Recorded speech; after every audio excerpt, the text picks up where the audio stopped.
Mike Tomalaris is a household name for cycling fans throughout Australia. For decades, he's appeared on the screen on SBS-TV as a newsreader and sports commentator. But Mike's face is most closely associated with being the voice and face of the Tour de France. He began anchoring the SBS Tour de France coverage way back in the 1990s. That came to an abrupt halt in late 2021 when he was forced to leave SBS in very shoddy circumstances that led to both widespread public outcry and a dark time in Mike's life. But his own active cycling journey and his riding buddies in particular have helped him come through to a brighter place.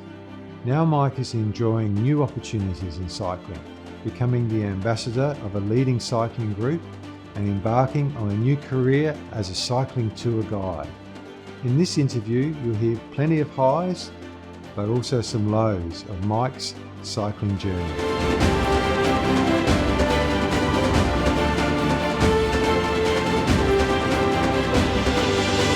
Michael Tomalaris, thank you very much for coming on Influencers. Phil, it's an absolute pleasure. I mean, I've known you for the best part of 30 years, and in the past, I've probably interviewed you, but now the shoe's on the other foot and you're interviewing me. Indeed I am, and I'm going to make the most of it, so watch out. There might be some curly questions. Now, a lot of people think they would like to be a national TV presenter, but not many people actually get to do it. So how did you work your way into that career? Look, I knew from a very long time, probably from the age of 5 or 6, Phil, that I wanted to be in television, or at least in media. I can remember sharing a bedroom with my younger brother and sister in the Sydney suburb of Carlton, where we grew up, and we shared a bedroom. And I can remember waking up at 6 o'clock. I'd have a transistor radio next to me, and I'd turn it on ever so quietly to not wake my brother and sister up, and listen and learn. Listen to the presenters. Listen to the way they would do radio, breakfast radio. And I caught the bug from a very early age. And I knew then, and I'm talking 55 years ago, that I wanted to be in the media. So wow, it was amazing. a path that started a long time ago. Okay, so when you're 6 years old, you don't just rock up and say, "Put me on TV." So what was the journey between the 6-year-old dream and the reality? Look, after I left school, did my HSC, I ended up at the Royal Prince Alfred Hospital, not as a doctor, but working in the accounts department. And look, it was bland, it was boring. At the same time, I'd gone to radio and drama school, 3 times a week, and I knew, and I still knew in my early 20s that that's what I wanted to do. And it was very difficult back then to find a job. I'd be creating show reels, dropping off cassettes to almost every radio station up and down the east coast of Australia. But working in the accounts department at the Royal Prince Alfred Hospital was just a way to make ends meet. I didn't really want to be there. I got my first break in the mid-80s working for a newspaper, the St George and Sutherland Shire Leader. So that was the start. And then I started working for SBS in 1987, calling soccer matches. A friend of mine, Andy Pascaletti, said, "Look, Tomo, we've got this game out at Western Sydney, Marconi versus Sydney, Croatia. We want you to call the match." And I said, "Well, look, Andy, I don't know too much about the National Soccer League, but I'll give it a crack." I did the commentary. The tapes went back to Les Murray, the late Les Murray, who was in charge of the football department. And he said, "Look, he's a bit rough around the edges, but let's try him next week." So it was a snowball effect. It started from virtually nothing. I knew that I had skills in terms of voice, presentation, but sure, Les was right. I was real green around the edges, and that obviously came with experience and in time. Yeah. So let's talk about cycling, because you're probably best known, even though I know you probably spent more of your time reading the news, you're probably best known as, if you like, the voice of cycling on SBS. Now, did your personal interest in cycling come from being thrown the cycling gig, or did you already have a personal affinity? Phil, I had no interest in cycling whatsoever. When I jumped off my drag star in 1969 as a 9-year-old for the last time after crashing it, I thought my cycling career is over. But having worked in the sports department at SBS, we decided, or the management decided, to start building a portfolio, the cycling portfolio. And I can remember distinctly back in the early 1990s, there was an event called the Commonwealth Bank Cycling Classic, which was basically a prelude, I guess, to the Tour Down Under in Australia. And I remember Les Murray coming out of the office and saying to his staff, a staff that was predominantly interested in world football, soccer, saying, look, we've got this event. Who wants to go on the road? It starts in Coffs Harbour. You'll be away from the office for about 10 days. We want you to basically create stories, human interest stories. You may not know anything about the sport of cycling, but if you can come back and feed us with some human interest stories, it would be great. I looked around the room because at the time I was into soccer, football. I'd gone to the World Cup. I'd covered National Soccer League matches. And I knew that by leaving the office, it would be something that would be quite refreshing for me. So I put my hand up like this. I'll do it, Les. If it means getting out of the office, I'll do it. And I caught the bug virtually straight away. I went to Coffs Harbour, and I can remember the first stage that I covered. It was a prologue. It was a criterium, I should say. And the person that won that criterium around the streets of Coffs Harbour in New South Wales was Dave McKenzie.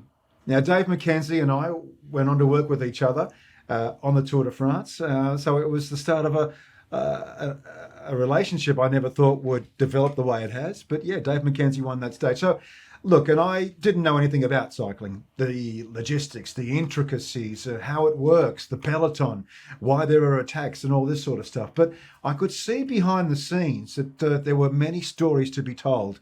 So I fell in love with it through that way. And time passed, you became a regular on the Commonwealth Bank Cycle Classic, which is where we first met. And then you graduated to the big league, the Tour de France. And I know that people who don't watch any other cycling for the year will watch the Tour de France. Can you understand their attraction to that event and your coverage of Look, that SBS event? has created the tour coverage the way it is in 2022. Cycling, I guess, predominantly is a sport which, even to this day, is quite a minority sport. And I say that with all due respect. And the reason why SBS introduced Gabriel Gaté, for example, the reason why SBS and the French host broadcasters cover the event the way they do, with magnificent scenery, showing chateaus, beautiful spots for potential holiday makers in the future after watching the tour, is because it is more than just the pushing of pedals. So the French have marketed and created their product, their brand, the Tour de France, the way it is today, the way we recognise it, not just purely as a sporting event. And so we tapped in on that at SBS by introducing a chef and by pinpointing the beauty of the different regions of France. Sure, the sporting aspect of the tour is very important, but it doesn't necessarily relate to viewers as being the main event. And a lot of people have told me, Phil, in the past that the reason why they watch the tour is because by looking at the scenery and the different regions, they can potentially pinpoint a future holiday, European holiday, for themselves and their family. And by doing so, they ultimately fall in love with the sport. So it's a two-way street. It's worked wonders. It's worked wonders for the French broadcasters, and in turn, it's worked wonders for SBS and the Australian viewing audiences. Yeah, absolutely. The scenery is always just stunning. See, unlike, say, other sporting events, cycling events, I should say, like Paris-Roubaix or the Tour of Flanders, the people that watch that from woe to go are pure cycling aficionados. Yeah. They're not necessarily watching it for the beauty or the scenery, because when those events are held, it's late winter or early or spring. It's still bitterly cold. There's nothing really pretty to look at. So it's all about the sport. It's different in July when the Tour de France is on. There's so many layers to it. So take us to France in July, pre-COVID, back in the good old days when you'd be physically going to France to cover the tour. What does a typical day look like for you? Like for your day, where do you actually commentate from? What do you do? Well, these days I did have a team of up to 8 to 10 people, And it was certainly different to the very early days. When I first went across in 1996, my job basically was to top and tail a highlights program, a daily highlights program, with the view of talking to the Australians that were starting to make an impression in the world's biggest bike race. And I remember the first time I went there, we had from Australia, Scott Sunderland, Patrick Yonker, and Neil Stevens. There were 3 Aussies. So I followed them basically from stage 1 to 21. And these days, it's totally different.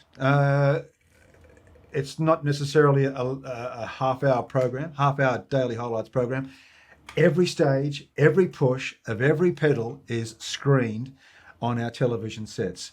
So that's the reason why the team of 2 from 1996 has been expanded to a team of 8 to 10 in 2022.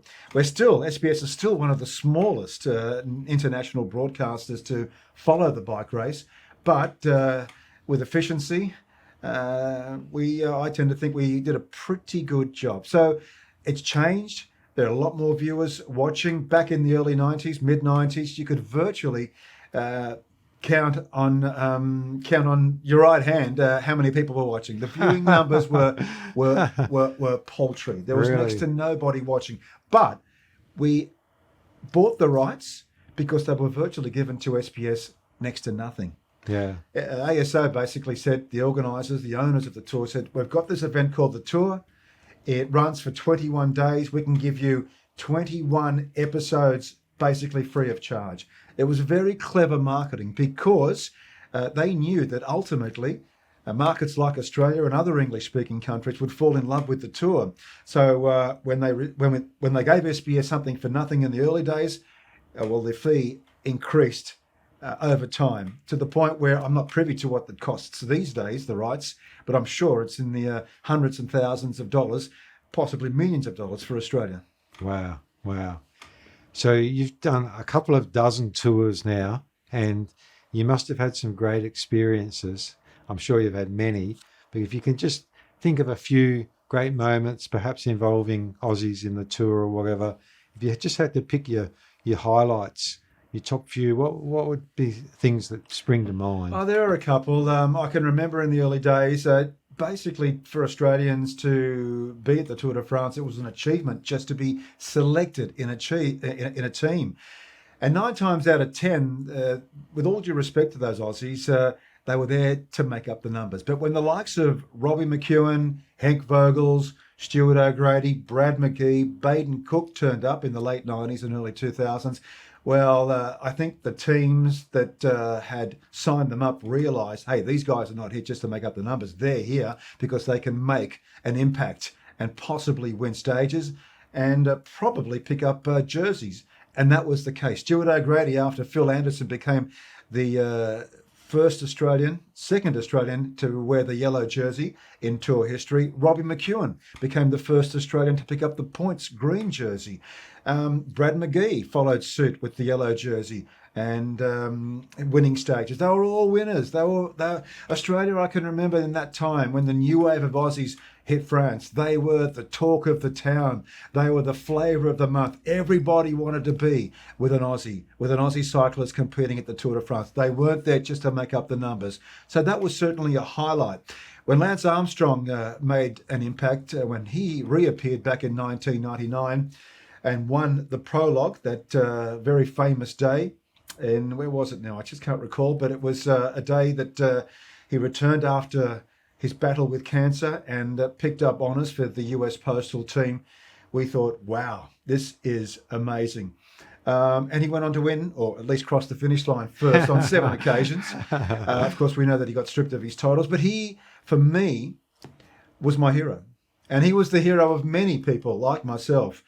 I loved him because he was aggressive, he was a winner, he was a champion. But I think above all, the reason why I liked Lance was because after every stage, if he was wearing yellow or had won a stage, he would come to me, come to us, SBS, because I think he knew back then SBS, Australian television, wasn't in a position to ask him the hard questions. And what I mean by the hard questions is the drugs questions.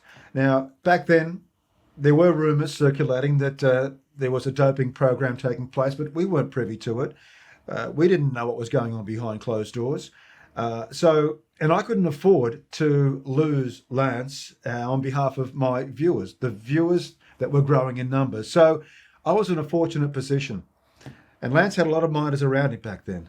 Many people basically guiding him and saying to him, look, go to Tomalaris over there. He's not going to ask you the hard questions. But if you go to the French newspaper hack over there, you can be sure he'll try and embarrass you and try to corner you with some doping questions. So I formed a pretty good relationship with Lance Armstrong. And look, even though I didn't ask any hard questions, I wasn't there to be an investigative reporter. I was there to cover a bike race, and people tend to forget that. Yeah.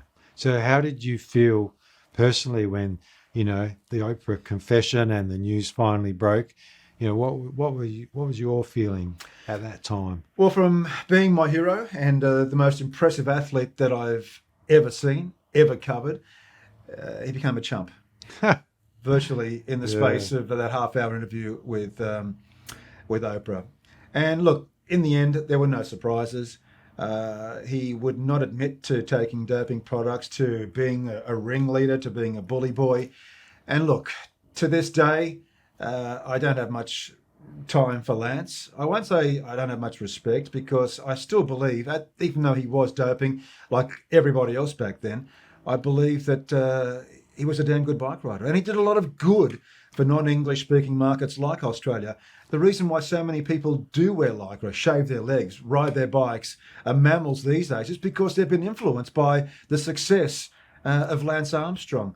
And look, even though he's a bully boy and he's still a bit bitter and twisted as a result of his life ban, because I hear him on his podcasts, he swears a lot and he's still very, very angry. Despite all that, I still believe he was a very talented athlete, but he pulled the wool over the eyes of people like myself, commentators, journalists, Phil Liggett, you name them, everybody that talked him up. We talked him up big time because he entertained us, but he pulled the wool over our eyes, and I'll never forgive him for that. Yeah. We must finish on those reminiscences on a happier note, and let's talk a bit about Cadel Evans. We can't not talk about Cadel, Australia's only Tour de France winner. And maybe a couple of, my daughter Fiona and I were in a hotel room in country Victoria watching the time trial when the seconds gradually ticked in his favour on that penultimate time trial, perhaps from then or perhaps from the yellow jersey presentation on the Champs-Elysees. What moment for you was your Cadel yellow moment? Phil, when I started covering the Tour, I did not believe that I would ever see an Australian win the world's biggest bike race in my lifetime, really. I mean, it was the last frontier. I mean, we're very good Australians when it comes to sports of various varieties, but for professional cycling, the Tour de France, I didn't think it would happen. But when Cadel made his debut in 2005, he finished 8th. And people were talking him up back then as the next mountain bike champion who had plenty of skill. And then he finished 4th the following year. And then he finished runner-up twice. He had a couple of lean years. And in 2011, he turned up as a pre-race favourite. And I thought, this is quite incredible. And he fought tooth and nail from start to finish. And when he collected that yellow jersey on the penultimate stage in the city of Grenoble, I thought, this is just amazing. And I knew that day, the second last stage of the Tour in 2011, would be his day. The body language on the yellow jersey at the start of that stage, the time trial, was Andy Schleck. And I could see from his body language, and he wasn't known for his time trial skills, he raced against the clock. I could tell from his body language as he lined up at the start gate that this was not going to be his day, and it worked out that way. Look, when Cadel picked up the yellow jersey on the second last day before it finished in Paris, a lot of people came up to me from my international media colleagues and saying, Tomo, well done, fantastic. You've worked so hard for this. And I would say to them, I've done nothing. Why are you thanking me? Why are you patting me on the head? And they would say to me, look, it's an Aussie. You've been there from start to finish. You've been there supporting this sport. You've been there supporting this event. You've been there supporting Cadel. Sure, that's probably the case, but I didn't do the work. I didn't chase that yellow jersey. So I'm grateful that my international colleagues were were appreciative of what I had done to lift the profile of the tour, of the sport in Australia. So I was pretty happy about that. But I was much, much happier about seeing Cadell in Paris on the podium there with Tina Arena, of all people, singing the national anthem, the Australian national anthem, which had never been done before. A live performance of the national anthem on behalf of the winner from that winning nation. It was quite unbelievable, quite surreal. And even though it's, 11 years on now, Phil, I still get goosebumps talking about it. It's the most incredible sporting attribute, I think, in Australian history. I might be biased, but look, we've always been good at cricket. We've always been good at NRL, rugby league.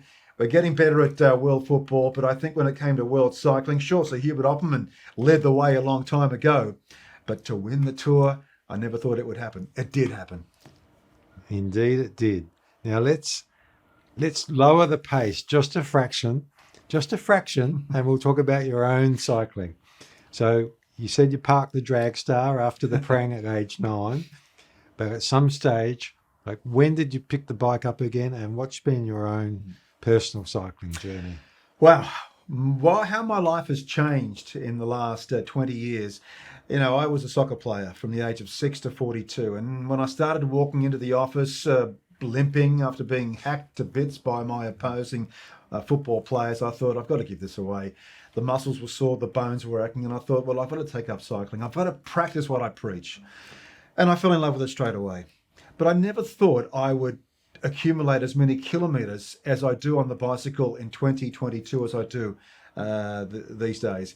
And I'm talking about 400 kilometres every week. I love it. It's a bug. It's a bug that many people have fallen in love with, just like I did a long time ago. I don't know what it is. Maybe it's the sun on my shoulders, the wind through the hair that I've got left, the camaraderie, the social aspect, the fact that I can challenge myself. I don't know what it is, but it is something that's quite beautiful. And I cycle up to 5 or 6 days a week. I'd like to do more, but Mrs. Tomalaris tells me to back off a little bit. So, look, I'm just so glad that the culture, the psyche here in Australia has changed. You see so many people on bikes on the weekend warriors around the big cities of Australia doing what they love, like I did a long time ago. And I'm involved with charities now. I like to give back. I'm involved with Bicycle New South Wales. I've just signed a deal with Bicycle New South Wales as an ambassador, as an advocate. So that's where I see my future now. I'm 61 years of age. I'd like to think that I can continue playing a role, encouraging people to jump on two wheels, put as many bums on saddles as I possibly can. That's my role these days. Excellent. And I believe you might be heading back to the tour in a different role. Look, even though my television career has virtually come to a halt after leaving SBS after 26 years, it's great to know that there are so many people out there who like to be with me. And what I mean by that is I am hosting tour groups in Tasmania in the Australian summer, and also in France, Spain and Italy by visiting the Giro, the Tour de France and the Vuelta with tour groups through Bike Style Tours and Ride and Seek Tours. So if you want to join me tackling the Tourmalet or outdoors, get your two wheels and sign up with Bike Style Tours. I'll give you a good time, that's for sure. Apart from riding bikes, we'll be eating good food and drinking fine wine. At 61 years of age, that's where I'm at. Something you're also, another place you're at, looking at your Twitter or whatever, your social media, I notice a lot, you're retweeting a lot and you're highlighting a lot of what we would call perhaps more mainstream cycling issues or cycling advocacy issues. You're not just retweeting about, the latest race or, the guys in Lycra. So talk to me a little bit about that and what's motivating you to do some of those posts that you're doing. Well, I think it's one reason why I did approach Bicycle New South Wales and these advocate groups to try and encourage people to jump on two wheels. The sporting side of it is still exciting, but I don't scrutinise it, study it as much as I had to in the past. I don't have to anymore. And even though I like to see what's going on in terms of results and events, my favourite event, one-day event, is Paris-Roubaix, and I'll always watch that. But who wins or loses doesn't really matter to me anymore. But these days, yeah, you're right. I mean, the future, I believe, in terms of cycling is e-bikes. And that's one way of encouraging people of all ages and all abilities to jump on two wheels. I also believe that to discourage people from riding on roads, which can be intimidating, on main roads, rail trails are important.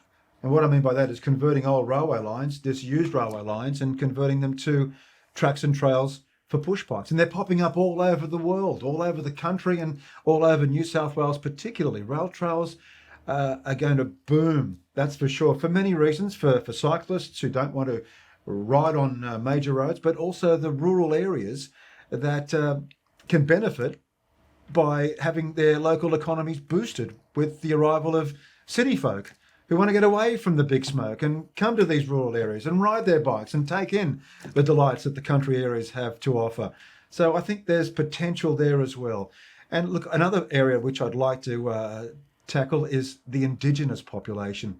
We've seen that in various football codes, AFL and NRL particularly, these organisations are targeting the Indigenous youngsters coming through. Let's give these Indigenous populations bicycles. They don't have to be brand new or expensive. Just give them something to get around in those rural outback areas. And perhaps they will also catch the bug and maybe become champions in the future. One final topic I'd like to touch on is mental health. And I'd like you to comment on two aspects of this. One is our mutual friend Rupert Guinness and his incredible ultramarathon rides, but also, and we're not going to delve into any detail, but in my opinion and the opinion of many others, you were very shabbily treated by SBS, and the way that they went about that relationship ending was very, very poor. And so in relation to that, how important was cycling as far as your own mental health journey? Would you like to comment on those two things? Very important. When I left SBS after 34 years and having covered the Tour de France and other cycling events for 26 years, it came as a shock. I was grieving, I was angry, and I was in a very dark place. And having worked with athletes in my career who had suffered mentally, and a couple of them taken their lives, I thought to myself, before I experienced what I had experienced, why do people go down that path? Why do they resort to committing suicide? It was a question that I answered shortly after leaving SBS, because I was in a very dark place myself. Having been at a place for as long as I had at SBS, at a place that I loved, I believed in, a public broadcaster that I think presents quality programming, not just sport, but across a lot of various topics. And given that there's so much rubbish on commercial television these days, SBS, I guess, was a valve, an outlet for many viewers to tap in and learn something. Despite my love for the place, I was shabbily treated, you're right. And having said that, I was in a very dark place, but it was the overwhelming public support that changed all that. I woke up one morning, looked at my social media feeds, and there was so much love out there. A lot of love and respect that I didn't realise existed. I really didn't, Phil. And that's what lifted me up to where I am today. And I'm only talking a few months ago. I'm in a good place now. I was in a very dark place. I didn't have to be there. I've got a family around me. I've got a lot of friends around me. But that's what happened. And look, I didn't think that I would ever have a mental problem. And I can understand exactly what other people are going through. Like our colleague, Rupert Guinness. He's doing things that I shake my head. And what I mean by that is he's doing things by riding an enormous number of kilometres, endurance events, covering areas from Perth to Sydney, and doing Race Across America later in the year. It just goes to show that if you are in a dark place, if you've got love, support around you, you can get out of it and you can capitalise from the dark areas, and it makes you a better person. It certainly has me. Mike Tomalaris, thanks for being an influencer. Absolute pleasure, Phil.